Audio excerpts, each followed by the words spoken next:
I had to clean up because I knew this was going to be recorded. And I'm honored that you invited me to your session. I surely hope to meet in person someday. I'm a big fan of your books, and I was excited that you agreed to present to us at 3M. And it's quite amazing what, like you said, what virtual has enabled.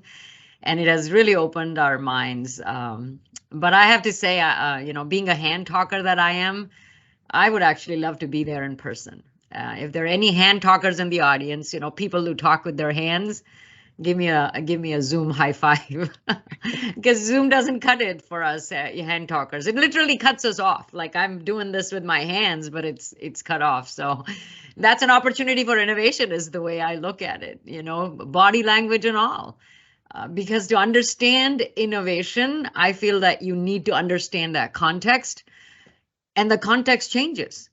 So it's great to have this innovation when you have to use this once in a while, but if you're using it all the time, for us hand talkers, like half of my talking is done with the rest of my body, and all you can see is my face. So a lot has changed. And just like it has for us in the last 2+ years of the pandemic, so much so that, in fact, innovation and leadership and innovation has also become about the rich context and about appreciating the inherent contradictions and the balance of compromises that are, I think, key to the constructs we're going to build post-pandemic.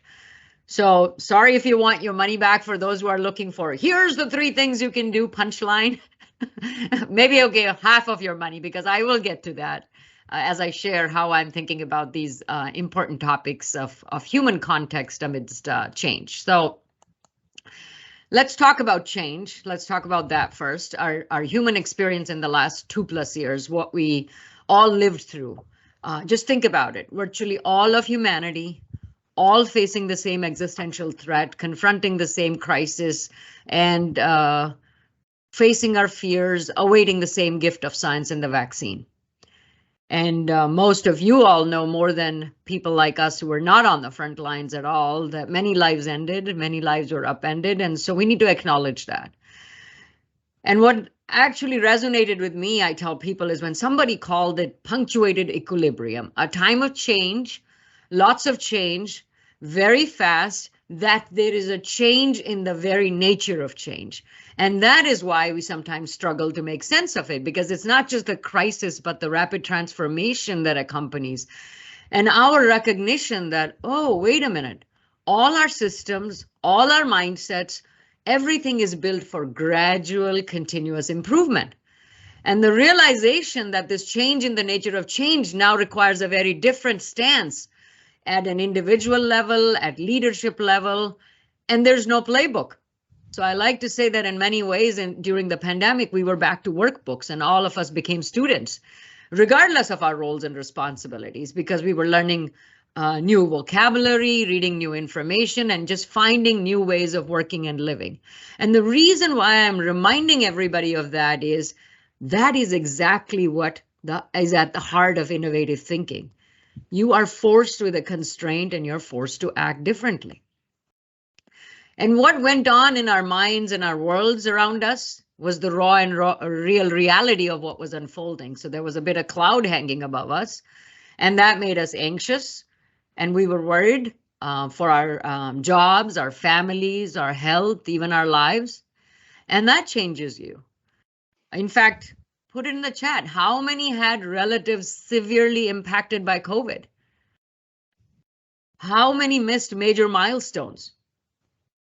And it wasn't just major, even we mourned the loss of the mundane. And then we were three deep in crisis with all the societal ills that were exposed along with the virus. So when you zoom in, you see a lot has changed, but if you zoom out, you realize that a lot more needs to change. And that's why what is happening around us in the world forces us to think differently. Now think about business. This was no means business as usual. And, it certainly put into focus the heightening of the VUCA world around us. The way I like to say it, that the pandemic made the VUCA world of yesterday look very tame and manageable, VUCA, if people don't know, is a term borrowed from the military, and it is often used to describe the business world as well. Volatile, uncertain, complex, and ambiguous. We use CA. But now the discussion of vulnerability has completely eclipsed any discussion of volatility. And it was vulnerability not just of our health, but of our communities and companies and countries that was exposed. And then as we discussed, it was truly unprecedented in the level of change we were seeing and the wide-ranging impact. There's no question there. And complex, if you remember, gave way to contentious. And a lot of that has continued. All subjects are deemed controversial, and instead of being discussed, they're often disputed. And then every action, every word, and all the abundant rhetoric, it gets amplified. It constantly leads to additional challenges. So it's a new level of VUCA world out there, and this is my version of what I thought happened. And it has changed us because we all had to come up with new ways of coping, and we did. And as I said, innovation is indeed just beginning to think differently. That leads to asking different questions, which takes you to considering different possibilities. You look for different information, and you learn and you assimilate, and then from that comes action. So what this time did that we have lived through, we learned a lot about ourselves. We learned about our own resilience, and how we can take that transformative experience that we have and use it to create change. To me, that is what will drive innovation in the post-pandemic times. We all had our own reactions and realizations through this journey. And for me, this last 2+ years of immense change made me realize that, you know, regardless of what path we follow and what career we choose and where we end up on the ladder, real growth and true leadership and self-actualization comes in getting in touch with your own thoughts and your feelings and dissecting them. Understanding our sense of identities and their evolution, because I found out we do evolve. We need to give ourselves the space, permission, and the motivation to evolve. Tapping into our needs at a very innate human level and integrating these learnings and our lived experiences. And these feelings, identities, needs, and experiences can help us work through change, to work through tough transitions, deep reflections, and meaningful actions. And that is what is inside all of us. Pandemic just happened to be a time when we got to notice, read, and realize this fine print. And so now we can empower yourself and find our voice, because nothing like change to accelerate that. So we are at a juncture, I believe, that doesn't come often, and we have to avail it for the opportunity it brings. We learned all this during the pandemic. And, you know, this is as we roll the credits on it. You know, we learned about community and connectivity. We were just talking about the remote reality. We learned about the environmental emergency, the deep divides that exist, the injustice and inequality that is out there. We saw the trust turmoil and the realization that self-support and your own mental health is so important. So in my view, these are the kinds of things that will power the innovation. And the reason is because when we changed, we saw that what this experience did, it made us reassess our relationship with work. And there was a big change in the way we work, but more changes in the works. And many industries have decided to quit altogether. It was dubbed the Great Resignation. Then there was the Great Reshuffle, and now it's the Great Reset. People are looking to change and are willing to reskill in order to find compatibility with the way they want to work. And there seems to be this reset of why we want to work and for who we want to work. Because overall, there is this desire to create a work experience that is more equitable, more inclusive, and at the end of the day, just more fulfilling. And everyone wants that. And that's why it's a great time to make substantive change happen. And it's very interesting. Workplaces have learned to accept the social reality, because we cannot wall off workplaces from the realities of work. And it's harder to do yet when we really don't have a workplace wall. It's a really powerful metaphor. There are no walls or boundaries between work and life. So it's only natural we have brought our life into our work. And that is what organizations are grappling with. So it's all this noise now about quiet quitting. It's churning. And that's what leaders are trying to wrap their heads around. And as if that wasn't enough, the definition of success has changed. And the strategies of an organization have to be redefined as well. Many CEOs, including ours at 3M, signed on to the statement on the purpose of a corporation. It's a one-page declaration. It talks about the much-needed shift from shareholder value to stakeholder capitalism, and to be a part of the legacy of shared prosperity and sustainability for both business and society. And the pandemic has really been a catalyst to heighten focus on these issues, because something just isn't working with the current model of capitalism. And that's why this document was created, that there needs to be authentic compassion for employees, care for customers and suppliers, concern for society and sustainability. And that will lead us into the next era of value creation. So it is innovation, which is directed primarily towards significance, is the need of the hour. And I feel that companies and groups, and I say even people, those who are continually focused on traditional metrics, will be blindsided. Significance really should be the goal, and that to me will spell success. Significance that underscores customers, communities, employers, suppliers, and shareholders. And that will drive business, that will define leadership, and that is what will be deemed successful. And that's a change. So much has changed around us that it really requires that growth mindset and grit and resilience and flexibility, because we need to expect more change and be ready to embrace it because it's coming. So we have to bridge to that. I recently read a prediction somewhere that society will change more in the next 5 decades than it has in the last 3 centuries. So we really need to get ready for that ride. Okay, and all this mention about change and moving fast, and I'm using this image. I'm sure you all recognize this. It basically encapsulated the 2021 that we had, and perhaps where we think we are amidst all the change around us, that feeling of being stuck. And we may be stuck for the lack of true leadership. We may be stuck because we are lacking the spirit of innovation that keeps up with the contextual background of the current times. We just haven't grappled with this issue. We are stuck like the Ever Given was stuck in the Suez Canal. And it was interesting, for almost a week, we were mesmerized in watching the action unfold as this ultra large container vessel, ULCV. It wedged horizontally, blocking the canal, halting all movement. And why did it get stuck? Let's talk about that. There was a high demand for goods. So these ULCVs now have containers piled very high, higher than ever before, which actually makes them susceptible to high winds when these high loads are piled so high. It's just plain physics. And then there's a demand on speed and efficiency and low cost, which can really impact decision making. And it raises the chance of human error. And this desire for speeding things up is what led to the grinding halt. And that grinding halt set off a domino of disruption at a global scale, and people were mesmerized because many got the stark realization, oh, that's what it takes to get stuff to me from around the globe. You know, when I click deliver. And the risks and vulnerabilities in the system that were virtually hidden from the everyday consumer. Just get it to the destination without understanding the journey, and the realization how big these ships really are, how arduous the path they navigate are, and how narrow that channel really is.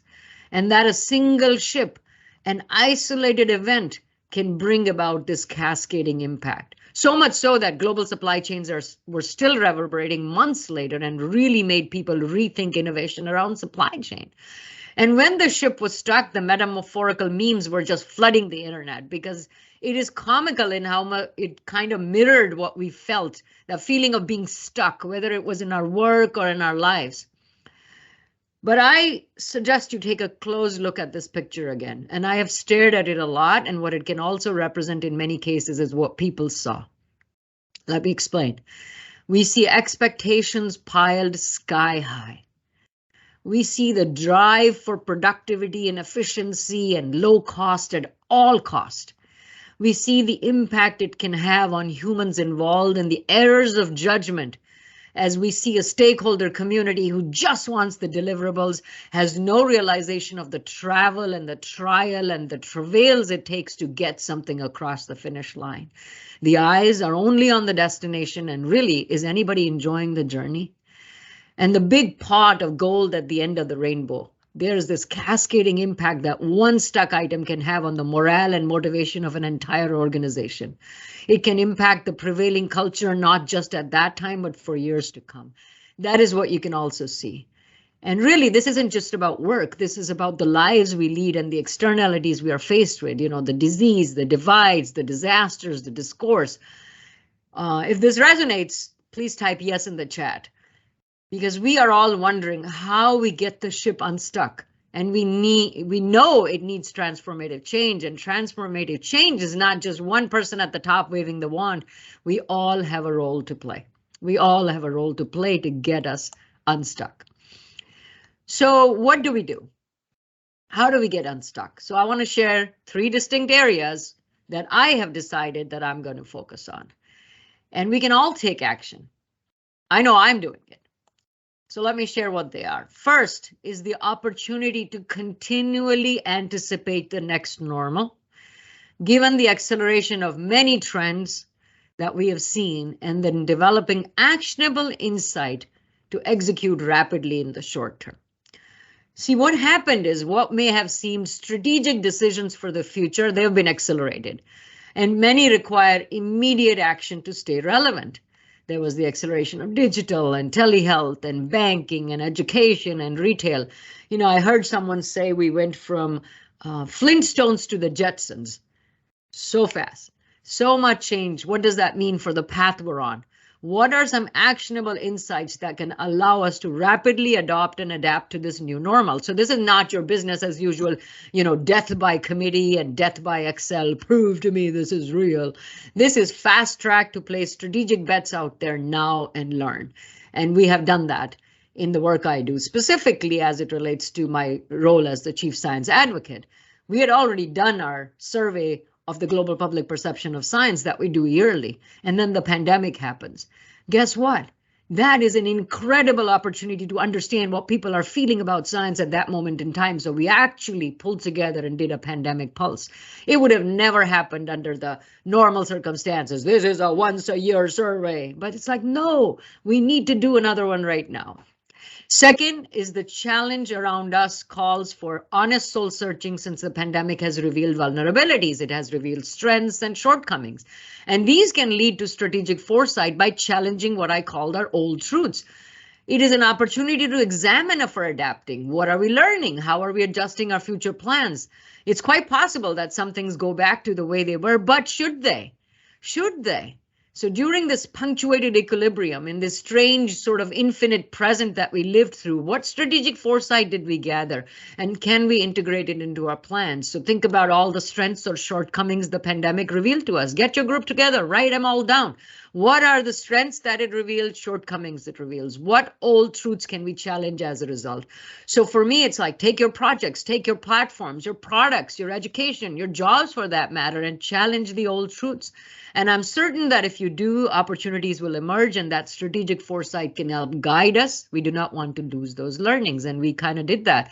3M makes products. You probably know us for a lot of the products, the Post-it notes, the respirators during the pandemic, and our medical supplies. But we also created a docu-series, Not the Science Type, sorry, behind me, during this time, because we realized that we needed to really challenge some of the things about what we do and don't do. And the idea of inspiring young girls and women in STEM was the perfect timing to do that.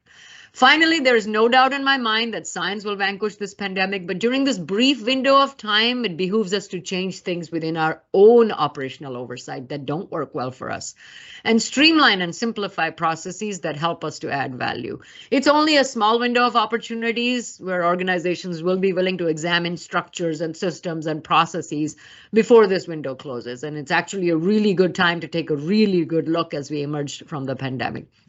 It seems counterintuitive with all the change, but a crisis like this, it can actually elevate options and shift opinions and things that we're all willing to collectively take seriously now. And you saw it happen at corporations, HR and work from home and leave policy and rapid external collaboration happened virtually overnight. So it's truly unbelievable if you think about it with the bureaucratic systems in place. So we have seen things play out in this world, large bureaucracies unable to support the constituents, because they didn't examine their structural and systemic practices, and they get to be seemingly unseen and they cause damage. So we have to take our systems we know which are in place and are hindering our ability to truly innovate.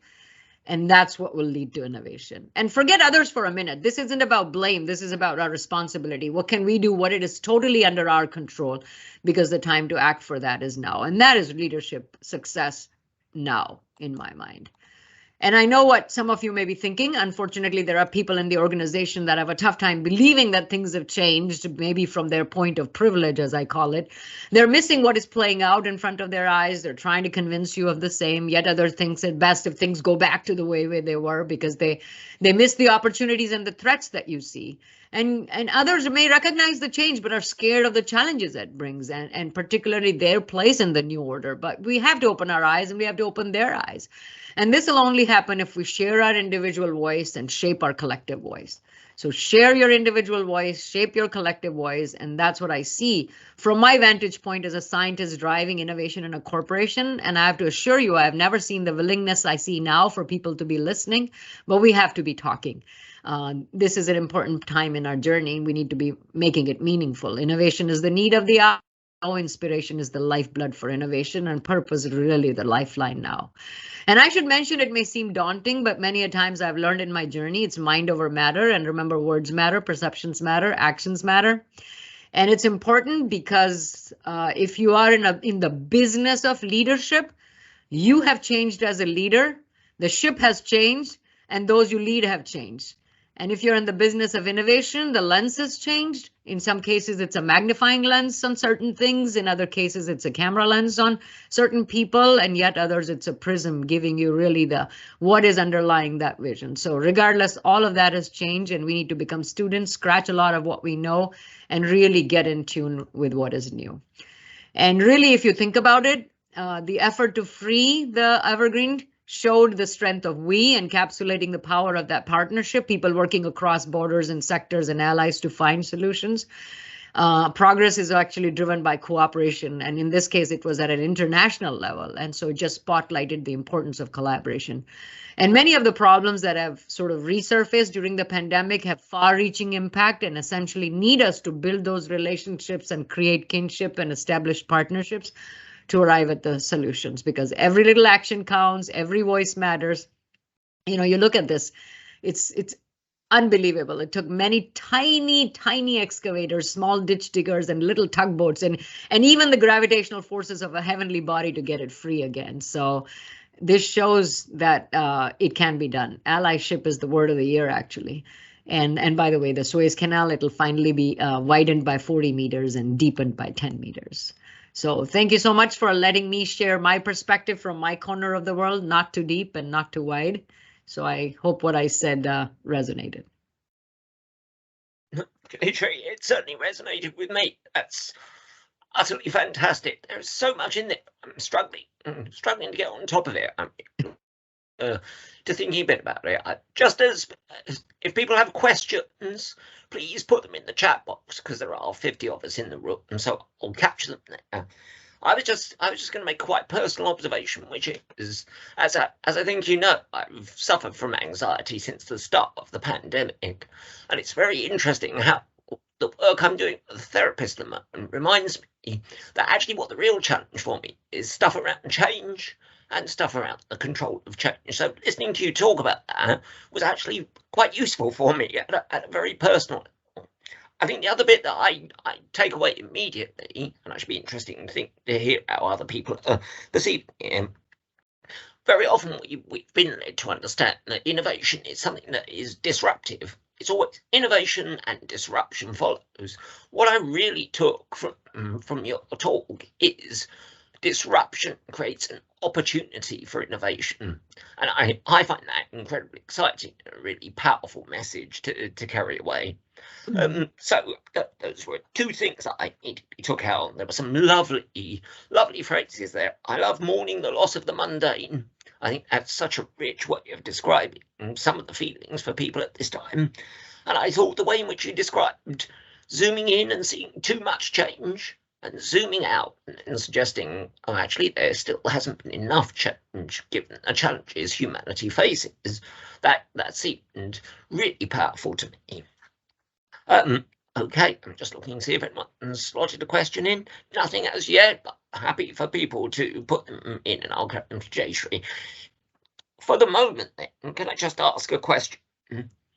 You talked about VUCA, which to me sometimes feels a bit too settled. It's become too formulaic, and I think the pandemic has reminded us that even that as a notion is quite shaky. So that idea of complexity, of the unknowability and the uncertainty of the world in which we live, despite the fact that for many of us we've lived through a time where everyone has told us everything's stable and taken care of. But as you said, in terms of the Suez Canal, the system in which we live is actually at root quite fragile. So it's complex, it's systemic and interlinked. And I just wanted to ask you, in terms of thinking about ideas for innovation, how do you manage them? Because sometimes the challenges we've got seem so huge that cognitively it's quite different to get on top of them. So I just wonder, how do you get to a point where you can think about innovation without being overwhelmed by complexity? Yeah, it's a very, very good point. Any large problem is so complex and has so many parts to it. So the way I work at it is I break it down. I break it down to the pieces and parts that I can understand. And the most impact comes from feeling the ability to make a change, even in a bite-sized piece of the thing that you're looking at. So what is the most impactful in the shortest amount of time by matching resources and effort to the task? My key is to just get going. Because it's easy to be overwhelmed, we just have to lower our threshold for action. Once you get going, it is incredible the amount of momentum you gain. Things start falling in place. Till you start, it looks really unmanageable. When you start working on it, you may still feel overwhelmed, but you feel like you're managing it. So I strongly encourage to get going. That's the biggest piece to me. Just map it all out to the smallest piece you can map it out to and get going. That's really helpful. There's a question in the chat box talking about that traditional thing in organizational life, which is how do you go down the innovation route while the organization might be looking for stability? So that tension that sometimes it appears in business books. I'm not sure it's practically experienced, but business books talk about it a fair bit. So how do you manage how do you ensure the momentum around innovation can continue when the organization is resetting on most occasions?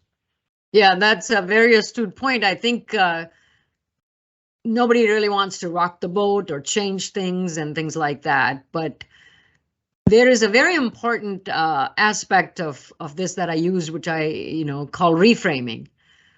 So I reframe it to ensure that the change that we're making is going to lead to better things. You have to paint that vision, because you really can't innovate in isolation pretty much. You have this insight that drives you to think there is innovation, but that's not enough. You have to keep in sight that you need to introduce and involve and inform and instruct and influence and hopefully inspire other people.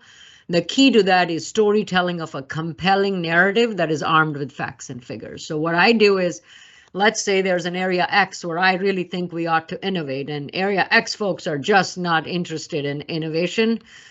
I tell them what their business is based on what I have learned. I tell them what else I think is going on. Then I tell them what they should be worried about. And once I get them worried, I say, not to worry. Here's something we can do about it. And it works all the time. The idea is storytelling of a compelling narrative. Now, what that means is you need to have a credible story to tell. And that's the important part. And credible storytelling means you've got to do the work, which is understand the business, understand the drivers, understand why people will not be willing to go this route. In fact, that reminds me, another thing I tell people is make sure you've got three answers. Why this, why now? Because that's what any of us will think. Okay, why are you talking about this and why now? Second, gets more important. What's in it for me? And you've got to think about that other person who you're trying to convince that this is a good idea. You've got to think about what's in it for me. What are they gaining out of this? And then the so what, now what, but what if also. And this sort of reframing and answering all the questions that lead to the resistance of an organization really help. Why this, why now, what's in it for me, what, so what, now what, with the what if. Excellent, really good. So thinking about some of the challenges you outlined there, some of the responses we saw during the pandemic were powerful responses in terms of long-standing problems. So there's a discussion in a certain theme around ideas that talks about mutual aid and what came about in terms of mutual aid across the pandemic. But the second element of that is discussions around collective intelligence, the idea that humanity is more powerful when it's talking with itself and trying collectively to get somewhere. And somebody's asked the question off the back of that, or off the back of your talk, about engendering trust as you innovate, because obviously we're trying to constantly people around us. We're trying to create circumstances where people contribute to the way in which we're developing an idea, but that presupposes trust, or at the very least some level of reciprocity. So I wonder what your experience is a bit in terms of taking forward an idea and having trust to build around it. Yeah, and spot on. That is a very legit question. And the way I have learned how to work on that is, I call it the process of mosaic building. There's a whole journey in moving people from thinking things are a puzzle to a mosaic. And if you may appreciate the difference, a puzzle has exactly pieces that fit exactly so. A mosaic is whatever you put in there. It's just tiles, and you have a general idea, but tiles and sort of see the picture emerge. And I constantly have to move people and management and stakeholder from the puzzle thinking to the mosaic thinking. And the beauty of the mosaic thinking is you can incorporate tiles that others bring. You can change and move tiles. So you have to move from that orchestrated view that people have of innovation to an organic view. You have to move from the me, I got all the puzzles solved, to the we. I've got this figured out, but I need your help. Let's build this mosaic together. And once people are beginning to feel a part of the fact that you're building a mosaic, it just organically gets richer and you get people on board. So it's a give and take. And I'll tell you why it's a give and take in my case. I am an engineer by training, and my degree was in diamond-like carbon films. My PhD and my first project was around diapers. And I always joke, I never saw a diamond and I never saw a diaper. And it's the truth. I'd never seen a diaper before when I ended up working on diaper tapes. And you quickly realize that you need people to bring your idea to reality. I'm not a chemist. I didn't know how to make these different things, but I know what I want to make, but I don't know how to make it. So what it forced me to develop is this sort of T personality. And for the it factor, I say I got to know and love my I people who could go deep into a particular area of adhesive chemistry and give me what I wanted. So they are able to solve a problem and I am able to identify the problem to solve. And when the two come together, that's the it factor, the I people and the T people, because I cannot make that molecule. And most people that I worked with in these cases were telling me, give me a problem to solve because I can solve it. So this was a perfect complementary skill set. The point is you don't have to be this or that. The point is you have to recognize that everybody has a skill set that you may need and to bring people along. And relationships take time. And relationships and partnerships take time. So invest in them. There is nothing more important to bringing innovation than the idea of social capital. You need to build social capital. And if we could go deeper into that, social capital is about building bonds. That means building relationship with the in-group sort of. So me and my technical brethren, let's say, I am building that bond in that community. And I need to know enough technical people, because what if the solution that I want requires nonwoven chemistry or paper chemistry or polymer chemistry? So I have to have deep bonds with my people. I also need bridges, because I'm in the lab, but what about manufacturing? Eventually, we will have to make it in a large factory to bring this innovation to life. And it is going to be made by the gallons and the tons and the millions of yards. And that's not what I'm doing. So I need to have enough bridges with people who are not in my sort of community. And the third is linkages, and linkages is relationships with people in the hierarchy. And these are also very important. And I cannot tell you how many times I have had to rely on these linkages to provide that clarity of thought at a champion level.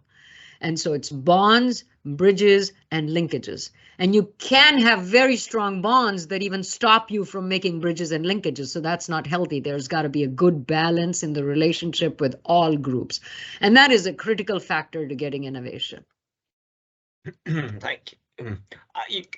I took that phrase about from me to we as a really significant one, because I think our culture is still infected by the idea of great people doing things. It's great leaders or great innovators or great entrepreneurs.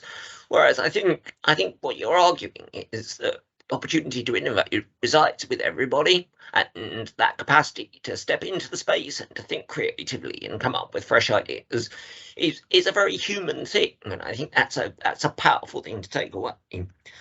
Just to follow on from that, I'm just thinking about circumstances where leaders, particularly in hierarchical settings, feel challenged by ideas coming from below. And I wonder if you had any thoughts about that. And the other side of that answer, that's the first part of the question about how do we get leaders to accept that ideas coming from below isn't a threat. And secondly, a question in the chat box is, what can be done to encourage leaders to zoom out with that change telescope you were talking about, to look at the change that still needs to be done instead of focusing in? So a dual question, a double question around leadership. Yeah, there's going to always be resistance. That's the other thing I do. I just go, that's the human reaction. It's just our human brain at work, because the human brain doesn't like uncertainty. Uncertainty forces the brain to work more, and brain is all about conserving energy for our survival. So I rely on social sciences rather than saying he is resisting, she is resisting, they are resisting. I go, we all resist. Let's just lean into the fact why we resist and how can I lower the uncertainty or the insecurities that are at play. So you have to literally find that coalition of the willing. You have to find what I call the jungle gym of support, one or two people, even one person sometimes, who is willing to sort of entertain the idea.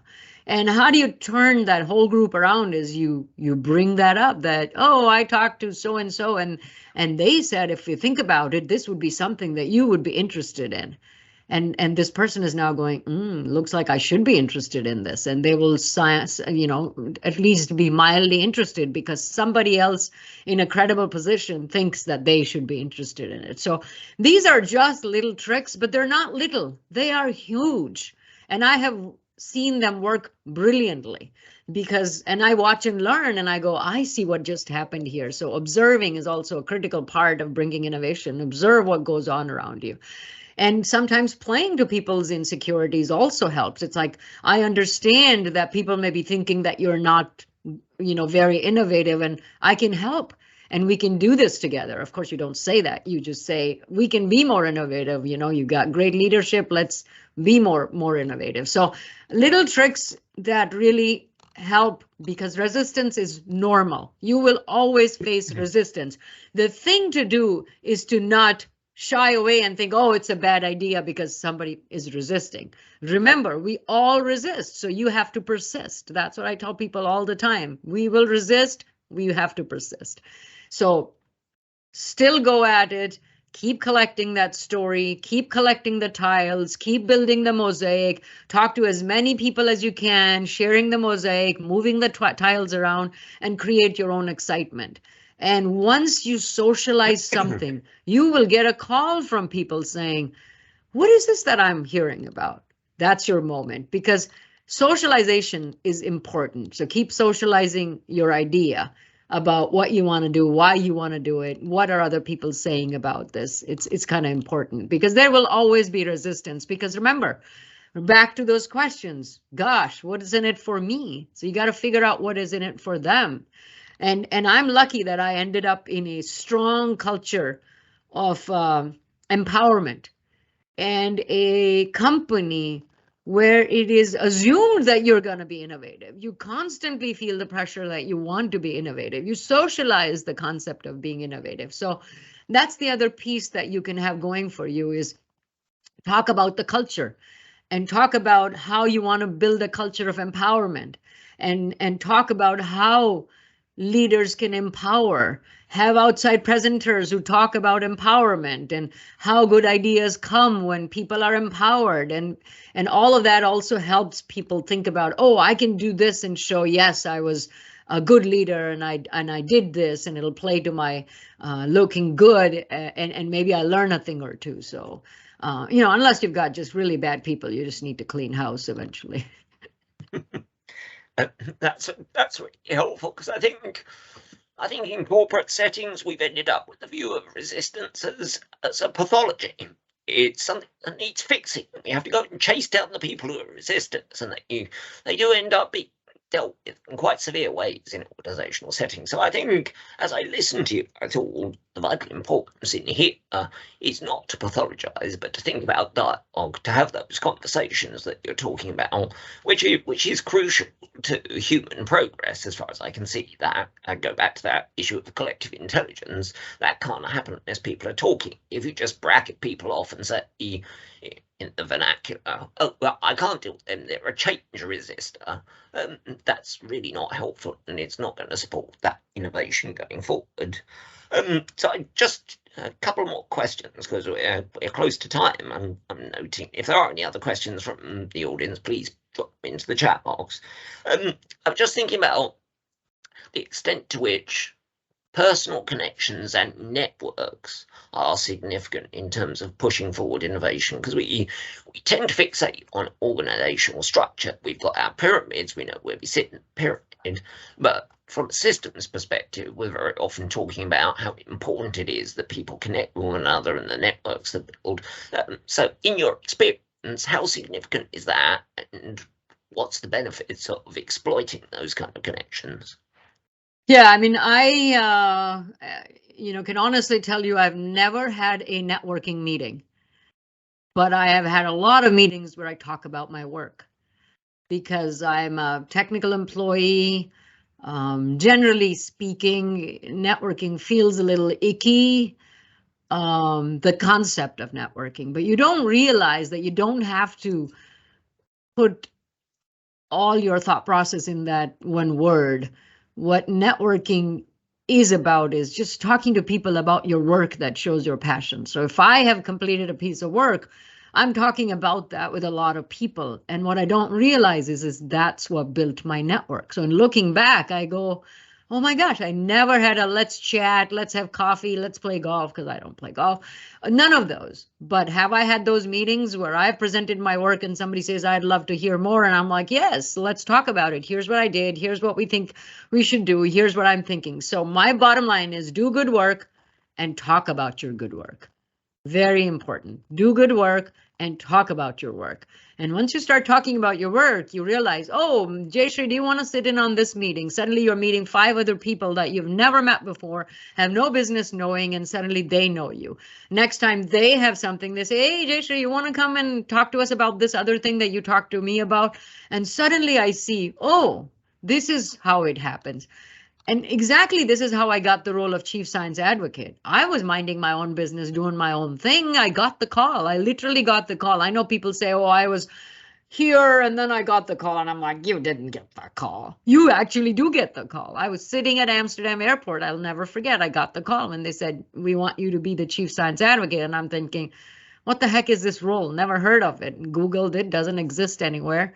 But that's exactly how it came about. People had seen me talk about the work I do, honestly talk about the challenges that we faced, how we persisted, why it's important to work on all these sustainable processes and ideas that I had, things that I had done not only from a product perspective, but also building culture and community. And suddenly it was like, whoa, she's the chief science advocate. And I had to tell them, no, no, no. I never wanted to be a scientist. My parents pushed me into it, and I never went to any top schools. And I came into 3M through the back door as a summer intern because 3M doesn't hire where I studied.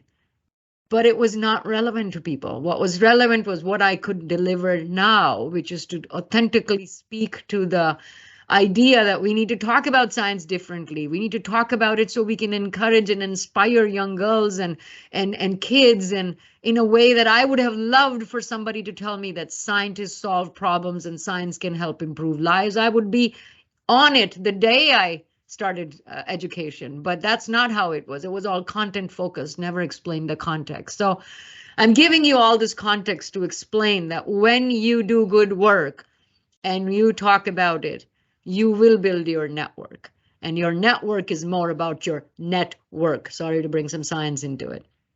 So do good work and talk about your good work.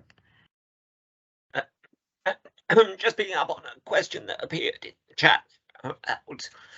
How do you, in a culture of busyness where people are too busy and it's quite difficult to get time with people to say I want to share details, how can you pin people time, particularly those people that say I have no time to engage, or walk with me, which is always like interesting, or I've got a minute, I can pay attention then. So how do you get people to hear what you've got to say when the culture of organizations is very often just busyness? Very, very good point. So when early in my career, how it really happened is we have events where we have speakers and stuff like that. And I volunteered to be a speaker on some of the things that I was doing. And I spoke there, and one person was there who then invited to a bigger group. And so the word just got around. So yeah, I did not initiate any one-on-one contact or whatever. The work and the news of the work and all of that got there first. So I think any opportunity to present your work, let's say the group is getting together every 4 months, 3 months, 1 month, every week, take that opportunity to talk about what you think we should be doing, or what you have done, or what you're thinking about, and that you would be following up, and get the commitment from people to say, yeah, they're interested in it or whatever. And then if you happen to hear, oh, Mark Cole is interested in this, send a note to Mark Cole. Don't ask for a meeting. Just say, hey, I was talking about this, this, and this, and I understand that you might be interested in it. Just let me know. And then leave it at that. And most people who think that they have hit a point that might be of interest to them will be willing to give you 5-10 minutes. And then what I did is, when I did find out, oh, Bob from HCBG was really interested in this, I happened to see Bob in the corridor, and I was like, hi, Bob, you may not remember me. I'm Jayshree, and I was talking to Steve, and he said that you might be interested in this. So do you mind if I schedule 15 minutes with you? And now you've got them in the hallway, and they're trying to prove that they're a nice, good leader. They're going to say yes. Then you just go with the admin, and you get those 15 minutes, and you make the most of those 15 minutes, and you say, this is what I have, and I'll send it as a follow-up, and please feel free to forward it. I'm happy to talk to others. Oh, I think you should really talk to, Anila about this. Okay, Bob said, Anila, we need to talk to you about this. And Anila will go, oh my God, Bob said that. Oh, I better talk to this person for 15 minutes. So you see what I'm doing? You're constantly building on what you heard from the last person, and then moving on to the next person. But always ask, who do you think I should meet about this? Who do you think will be interested in this innovative idea? Who do you think might have something to weigh because of what we did 10 years ago and why it didn't work? And then do all of that homework, because what impresses people the most is a sense of initiative. People are looking for people who will take initiative. That's been the story of my career, that I didn't realize that a simple task of taking initiative gets so many people in your corner, and that comes in so handy. So take initiative. Thank you, Jayshree. Just time, perhaps, just to finish. If we imagine somebody might be sitting on this call thinking, I've had this innovative idea in my head for ages and ages, and I don't know what to do about it. I've listened to Jayshree. What would be your quick takeaway at the end of this to say to somebody who might be nursing an innovative idea, but considering the difficulty in getting it there, or trying to get people to listen, or not wanting to disturb stuff? What would be your quick piece of advice and any suggestions for making it happen? Take that idea and ruminate on it more and more and more, and think about it from at least 5 different angles. Think about it from the people who will have to do it, from the people who will have to approve it, the people who will have to spend, the people, and each contingent, think about why this would be of interest to them. And then find out any external information that validates what you're saying. This is the sad, sad truth, that people don't usually trust the information that people within their organization are giving till you have outside validation. So what I do is I just go find patents, and I go find competitive stuff, and I go find when I'm in that situation, and I say, so I have this idea. I think it's good for blah because of blah, blah because of blah, blah because of blah. And you know what? I was wondering what the outside world thinks about it. And oh my gosh, here's a paper from blah, blah, blah that says we ought to be doing it. I really think we ought to be doing it. Otherwise, we might get disrupted, and we may lose business, or we may not be able to do things as better as competition and stuff like that. And put it all together in a succinct PowerPoint. Put your name on it and give your idea a name. I tell this to people. This is the oldest trick in the book. Give your idea a name, because you don't want ideas to be socialized. You want that name to be socialized. And if you have that name being socialized, then you can stake claim to that, because I know it is important to have that sense of belonging, that it was your idea. Darn it, it was. You started it. Other people built on it, but you started it. So give it a name. Give it a name like you birth a child. You give them a name. Give a name. Feel that strong feelings that you feel if you named somebody. Because without that, it's empty and you will lose credibility. So better believe that you have something that you're going to follow through on as much as possible. Take care of that idea, nurture it, and watch it grow.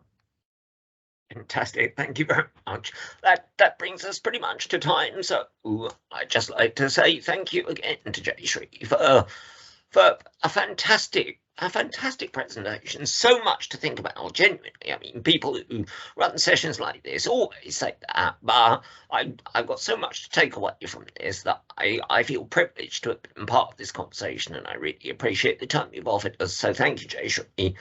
Thank you. If I could just make a quick comment, if people are interested, please follow me on LinkedIn. I will put something on today. The reason why I say that, I've got 2 books, and all of the stuff that I've talked about is in the books, and the sales proceeds from both books go to a scholarship for underrepresented minority women in STEM. So it's very important for me that we get more sales of this book. We've already sponsored 1 student. Fantastic. Okay, thank you. That'll be great. A reminder to people that 2 more sessions in the Talking System series. One is looking at measurement in complexity. So does measurement change when we start to think of a complex world? And the other is looking at the significance of networks in terms of addressing health inequalities, so networks of clinicians, and finding ways in which to address health inequalities. And there is a significant event at the start of next year looking at why networks matter, and why they matter from a systems perspective in terms of the connectivity that Jayshree has usefully talked about today, about just building the fractal of connections, and secondly, why it matters from a perspective of inclusion, because many people exploit their networks, but many people are denied access to networks as well. So those are some events coming up.